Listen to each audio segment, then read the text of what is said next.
This story is called A Birdcage Table.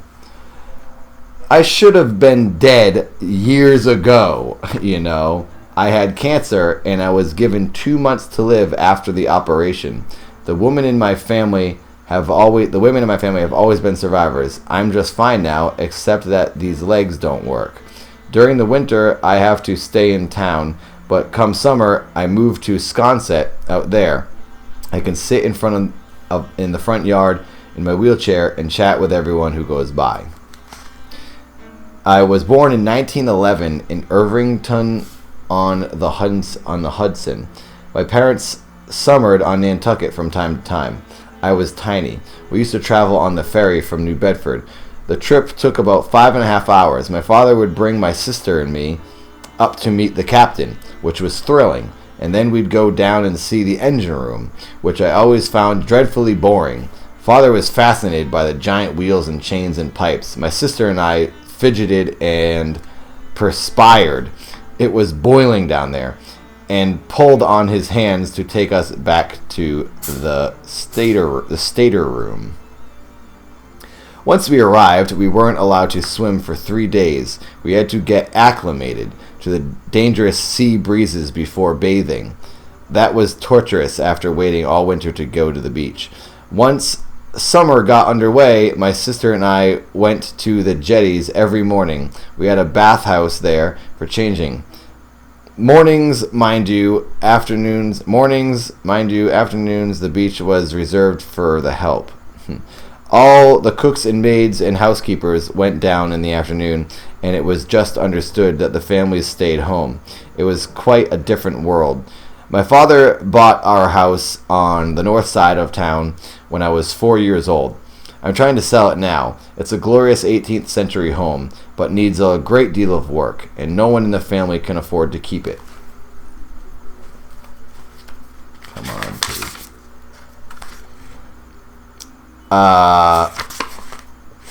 I've been warned by the real estate agents not to say anything about ghosts, so I guess it's important that you disguise the location of the house and my name, silly as that sounds. When my sister and I were about 10 and 12, we were sitting around in the house with some friends one rainy day.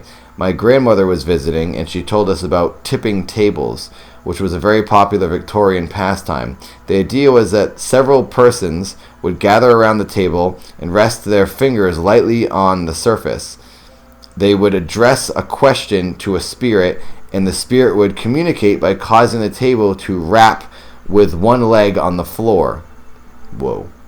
Of course, we were fascinated. My sister and I wanted to try it. We sat down at a small round table in the parlor. It was a tilt-top birdcage tea table. It had 3 legs and had been made in the early 19th century by a cabinet maker from Connecticut. The birdcage was a small open box on the underside of the table, purely decorative, with hand-turned spindles on all 4 sides. We rested our fingers on the surface of the table and said something like, "Is there a spirit in this house?" To our utter astonishment, the table started to move. I thought it was going to say it did nothing. Oh, wow.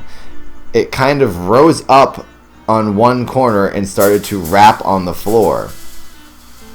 Stupid smoke machine. My grandmother said, "Quick, a pencil. We have to count." The way it worked was... Wait.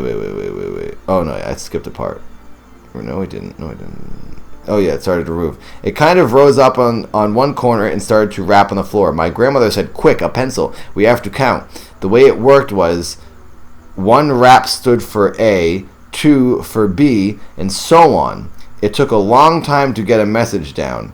The table rapped along for about 10 minutes. When it stopped, we found we had a name. It was Alec Paddock. From then on, my sister and I used to ask Alec questions, and he always answered. We could do it in front of any number of people. We got around in the community as 2 little girls who were tipping tables, quotes. And to our delights, we became local celebrities. Wow, this is a cool one. My father researched the house in the town records and found that a man by the name of Alec Paddock had indeed owned our home. Wow, getting goosebumps. Apparently, he had hanged himself in the keeping room. Oh no. Alex seemed to be a friendly spirit and was very helpful. We asked him all kinds of pressing questions, such as, is anyone going to invite us to the yacht club dance? And he always answered patiently. I don't remember him ever being wrong. Some of our communications were quite lengthy. He once spelled out something about being disturbed, and we asked him what was the matter was. He said, I don't like the weeping stone. No one had ever heard such a term. It finally occurred to us that it might have to do with the structure of the house, and we asked the local mason if he had ever heard of a weeping stone. He said, why, yes, there was always used to be, sorry, I added words there. Why, yes, there always used to be a damp spot somewhere next to the chimney in these old houses. A brick that drew and absorbed moisture. Sure enough, we found the weeping stone in my bedroom. On one side of the fireplace, you could feel it through the plaster. It was quite wet and still is. We hadn't even noticed it before, never having heard of such a thing. Wow, that's pretty interesting. This ghost is like telling them legitimate things. Alec told us at one point that there was a treasure hidden in the attic. What? Of course, my sister and I and our friends shrieked and scampered right up there. I like how they're just like talking to ghosts and then running off and doing these things. They weren't scared. That's kind of blowing my mind. I would be freaked out. Like, yeah, there's a treasure in the attic, kids. Go up in the attic, said the ghost. I wouldn't go anywhere a ghost told me to go. We shrieked and scampered right up there, and one of us promptly fell through the ceiling of the second floor. My father was furious, and we have to give up on further attic investigations. I've always felt that there probably was money or jewelry hidden up there. If someone does extensive renovations on the house, I'm sure they'll turn up something valuable. Wow. Alec was outspoken. Some distant relatives stayed with us one summer, and one of them asked Alec a question while my sister and I were at the table. These people were rather difficult. I don't remember being too fond of them. Alec spelled out, I don't like you. I wish you'd go home. Ooh. Alec was so communicative that people began coming to ask him questions about the stock market. I guess he was pretty good at giving them the answers they needed because they kept coming back. It got to be a nuisance. In fact, and at one point, my parents were bothered by a steady stream of visitors. One gentleman who called at the house was a researcher who specialized in exposing fraudulent mediums and fake paranormal goings-on. He wanted to observe our table tipping. Wow, this is like that Woody Allen movie that I really like with Emma Stone. You guys should check it out. I can't remember the name of it, but it's really good. We didn't mind a bit. He said he was going to sit in the corner and think of a question to ask Alec. He would ask it silently in his head. As proof, he wrote the question down and put it in his pocket.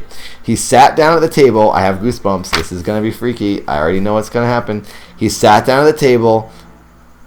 We sat down at the table. He sat in the corner. Pretty soon, the table started to move. It rapped away. The researcher counted the raps.